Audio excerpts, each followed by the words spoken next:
Bonjour, aujourd'hui notre histoire s'intitule « Être fidèle dans les petites choses ».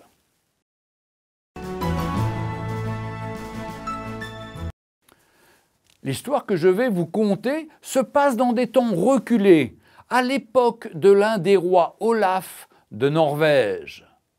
Nous sommes au début de l'été. Une jeune paysanne, Gunhild, travaillait au champ avec d'autres femmes lorsque deux cavaliers surgirent dans un grand nuage de poussière. Quand ils eurent mis pied à terre, ils annoncèrent aux femmes qu'ils venaient de la part du roi pour leur faire une annonce importante.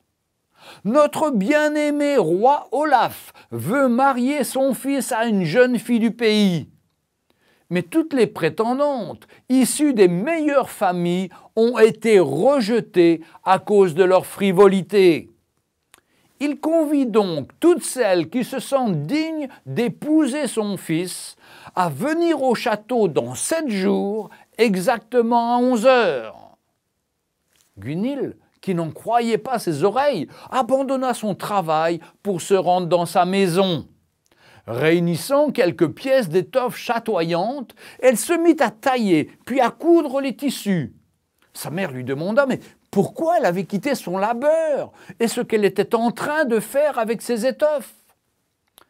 Gunhild lui répondit qu'elle comptait se faire une belle robe pour se présenter au château dans 7 jours.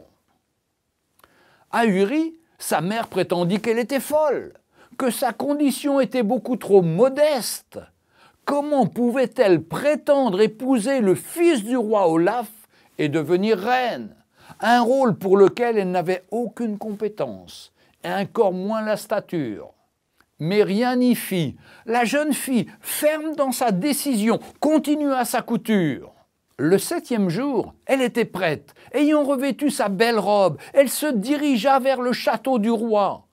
Alors qu'elle franchissait le pont-levis, elle fut très surprise de voir dans la cour du château une foule de jeunes filles, peut-être 1 millier, venues de tous les environs du pays pour répondre à l'invitation du roi. Les gardes demandèrent à toutes les jeunes filles de se mettre en rang, puis ils donnèrent à chacune une graine. Le roi avait donné l'ordre au chef des gardes de transmettre une requête aux jeunes femmes.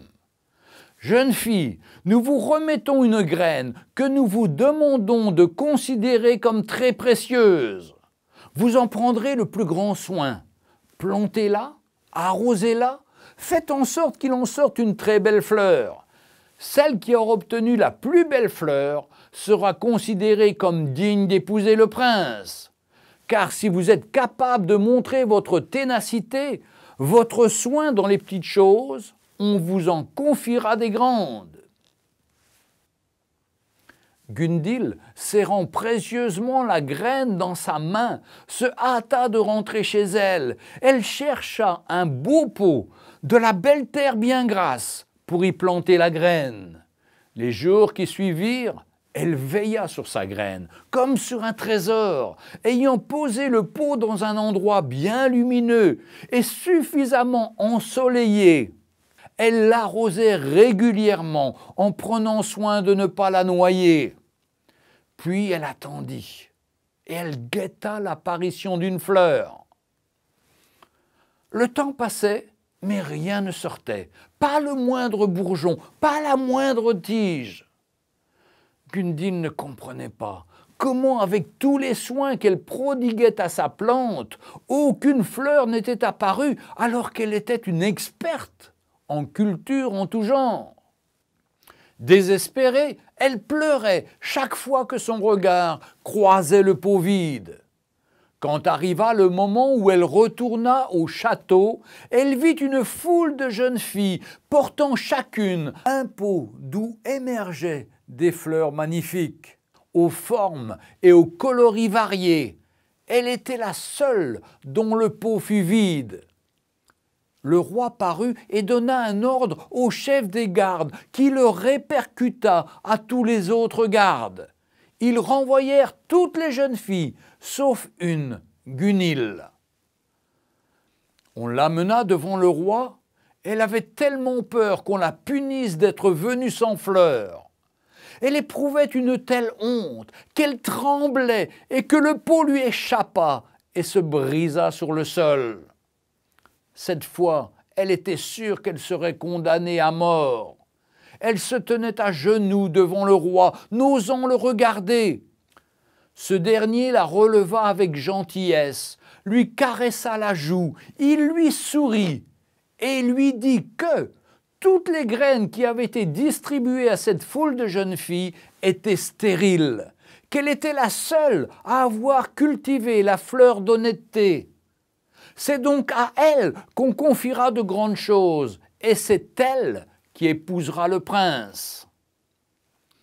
La parole de Dieu dans l'évangile de Luc, au chapitre 16 et au verset 10, nous dit « Celui qui est fidèle dans les moindres choses l'est aussi dans les grandes, et celui qui est injuste dans les moindres choses l'est aussi dans les grandes. On ne peut servir deux maîtres. » Le chemin est étroit. Jésus a dit « Je suis le chemin, la vérité et la vie. Celui qui me suit ne marchera pas dans les ténèbres, mais il aura la lumière de la vie. » Avez-vous cette lumière de l'Évangile en vous? Marchez-vous sur ce chemin étroit? Jésus vous y attend.